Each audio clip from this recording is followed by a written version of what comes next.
روسی وزارت خارجہ کی ترجمان ماریا زاخارووا نے کہا ہے کہ نومبر 2022 میں بھی یوکرینی میزائل کے پولینڈ میں گرنے کو غلط طور پر روسی حملہ قرار دیا گیا تھا۔ ان کے مطابق اس وقت بھی اور اب بھی کوئی ثبوت پیش نہیں کیا گیا کہ اس واقعے میں روس ملوث تھا۔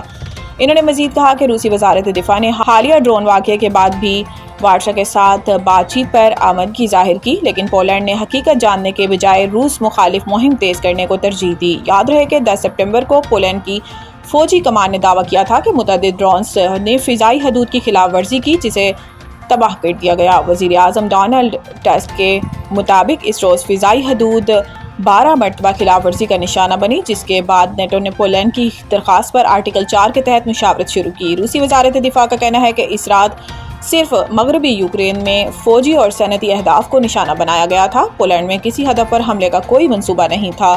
مزید یہ کہ مبینہ طور پر پولینڈ میں داخل ہونے والے ڈرونز کی زیادہ سے زیادہ رینج 700 کلومیٹر ہے۔ ماسکو نے ایک بار پھر واضح کیا ہے کہ وہ اس معاملے پر پولینڈ کے ساتھ مشاورت کے لیے تیار ہے۔